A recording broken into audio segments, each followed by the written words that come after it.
আসসালামু আলাইকুম। ৪৯তম বিসিএস রসায়ন প্রিলিমিনারি প্রস্তুতিতে আপনাদের সকলকে স্বাগতম জানাচ্ছি। আমি কাজী এমদাদ। গতদিনের ভিডিওগুলোতে আমরা আলোচনা করেছিলাম রসায়নের বেশ কিছু টপিক যা বিসিএস এর সিলেবাসে দেওয়া আছে, এবং প্রথম টপিকটার শেষ অংশে আমরা চলে এসেছি। এর আগে আমরা গ্যাসের গতিতত্ত্ব, ইলেকট্রোকেমিস্ট্রি, থার্মোডাইনামিক্স, জারণ বিজারণ, নার্নস্টের ইকুয়েশন, কলিগেটিভ ধর্ম এবং সাম্যাবস্থা নিয়ে আলোচনা করেছিলাম। আজকে আমরা আলোচনা করব পিএইচ, বাফার দ্রবণ, পরিবাহিতা এবং অ্যানালিটিক্যাল কেমিস্ট্রির বেশ কিছু টপিক। তো আমরা শুরু করি কোনো নৈর্ব্যক্তিকের মাধ্যমে। প্রথম এমসিকিউতে চলে যাচ্ছি। একটি অম্লীয় দ্রবণের পিএইচ এর মান কত? তো খুবই কমন কোয়েশ্চেন, সহজ প্রশ্ন। পিএইচ এর মান 7-এর কম হবে, অপশন খ। এবং যাদের পিএইচ এর মান 7 হয় তারা নিরপেক্ষ হয়, 7-এর বেশি হলে সেগুলো ক্ষারীয় হয়। এটা সবার জেনে রাখা উচিত। 2 নম্বর প্রশ্ন, একটি বাফার দ্রবণ কি কাজ করে? এটি বাফার দ্রবণ যে কাজটা করে সেটা হচ্ছে যে এটির মধ্যে সামান্য পরিমাণ অ্যাসিড বা ক্ষার যোগ করা হলেও এটার পিএইচ এর মান পরিবর্তন হয় না। আমরা কি জানি, কোনো দ্রবণের মধ্যে যদি অ্যাসিড যোগ করা হয় তাহলে সেটার পিএইচ এর মান কমে যায়, যদি ক্ষার যোগ করা হয় তাহলে পিএইচ এর মান বেড়ে যায়। বাট বাফার দ্রবণ এমন একটা দ্রবণ, এখানে অ্যাসিড বা ক্ষার যোগ করা হলেও এটার পিএইচ এর মান কোনো রকমের কোনো পরিবর্তন হয় না। তবে সেই অ্যাসিড বা ক্ষার হতে হবে খুব সামান্য, মানে অতিরিক্ত হাই কনসেন্ট্রেটেড অ্যাসিড বা ক্ষার যোগ করলে কিন্তু বাফার দ্রবণেরও পিএইচ এর মান পরিবর্তন হয়। আমাদের শরীরে যে রক্ত, এটাও কিন্তু একটা বাফার দ্রবণ। 3 নম্বর এমসিকিউতে চলে যাচ্ছি। হেন্ডারসন হ্যাসেলবাথ সমীকরণটি কিসের জন্য ব্যবহৃত হয়? হেন্ডারসন হ্যাসেলবাথ সমীকরণটি ব্যবহার করা হয় বাফার দ্রবণের পিএইচ নির্ণয়ের জন্য। সমীকরণটা এখানে দেওয়া আছে, pH equals to pKa plus log of salt by acid, সল্টের ঘনমাত্রা বা অ্যাসিডের ঘনমাত্রা। অপশন গ হচ্ছে কারেক্ট অ্যান্সার। 4 নম্বর তার মধ্যে কি আছে, একটি ক্ষারীয় বাফার দ্রবণ সাধারণত কি দিয়ে তৈরি হয়? এটা খুবই গুরুত্বপূর্ণ একটা টপিক, যে একটি ক্ষারীয় বাফার দ্রবণ হয় একটি দুর্বল ক্ষার ও তার লবণ। এখানে ও তার লবণ বলতে আরেকটা ব্যাপার আছে, যে দুর্বল ক্ষার যেটা আমি নিচ্ছি, সেই একই ক্ষার যদি কোনো শক্তিশালী অ্যাসিডের সাথে বিক্রিয়া করে যে লবণটা উৎপন্ন করবে, ওই লবণটা এবং ওই ক্ষারটাকে যদি আমরা একটা কোনো দ্রবণের মধ্যে ব্যবহার করি, সেটা হবে ওই ক্ষারের একটা বাফার দ্রবণ, যেই বাফার দ্রবণটা হবে ক্ষারীয় বাফার।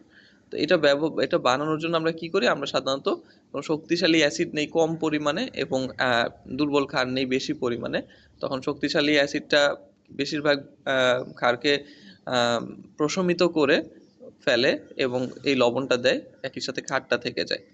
যাই হোক, এখানে আরেকটা বিষয় হচ্ছে যে অম্লীয় বাফার কি? অম্লীয় বাফারও সেম, কোনো দুর্বল অ্যাসিড যদি কোনো শক্তিশালী ক্ষারের সাথে বিক্রিয়া করে যে লবণটা উৎপন্ন করবে, ওই লবণের সাথে ওই দুর্বল অ্যাসিডের যে দ্রবণ, সেটাকে বলা হবে অম্লীয় বাফার দ্রবণ।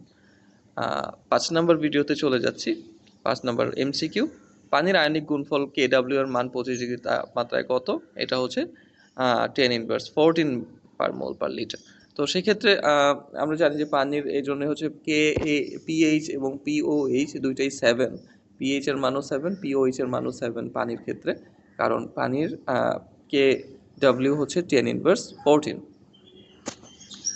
তড়িৎ বিশ্লেষ্য দ্রবণের পরিবাহিতা, এই যে আমরা পরিবাহিতা রিলেটেড ইসে চলে আসছি, এতক্ষণ আমরা বাফার দ্রবণ পিএইচ রিলেটেড কোয়েশ্চেনে ছিলাম। তো পরিবাহিতার মধ্যে বলছে কিসের উপর তড়িৎ বিশ্লেষ্য দ্রবণের পরিবাহিতা নির্ভর করে। এখানে যে টপিকগুলো আছে, তাপমাত্রা, দ্রবণের ঘনত্ব, আয়নের প্রকৃতি ও সংখ্যা, সবগুলোই সঠিক। তারপরে 7 নম্বর প্রশ্নে আছে তুল্য পরিবাহিতা এর একক কি? এখানে খ যেটা দেওয়া আছে সেটাই হচ্ছে একক। 8 নম্বর আছে কোলারুসের সূত্র কিসের জন্য ব্যবহৃত হয়? কোলারুসের সূত্রটা ব্যবহৃত হয় অসীম লঘুতায় কোনো দুর্বল তড়িৎ বিশ্লেষ্যের তুল্য পরিবাহিতা নির্ণয়ের জন্য।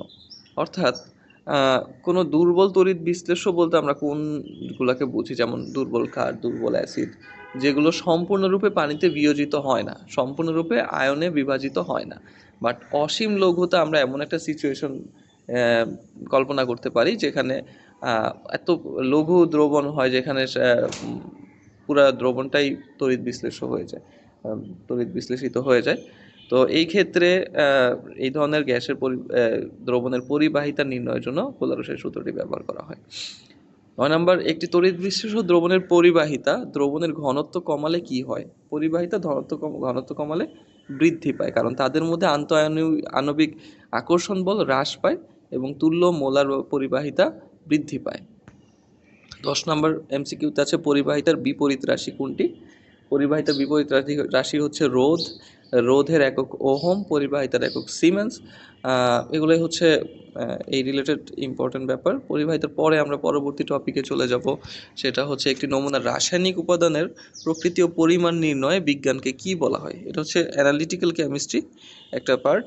তো অ্যানালিটিক্যাল কেমিস্ট্রি হচ্ছে বিশ্লেষণী রসায়ন, অপশন গ সঠিক উত্তর।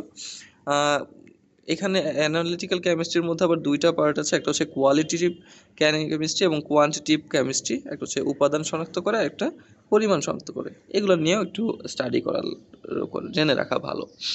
12 নম্বর প্রশ্ন, কোন পদ্ধতিতে একটি মিশ্রণের উপাদানগুলোকে তাদের স্ফুটনাঙ্কের পার্থক্যের ভিত্তিতে পৃথক করা হয়? এখানে স্ফুটনাঙ্কের পার্থক্যের ভিত্তিতে পৃথক করা হয় পাতন প্রক্রিয়া বা ডিস্টিলেশন প্রক্রিয়ায়।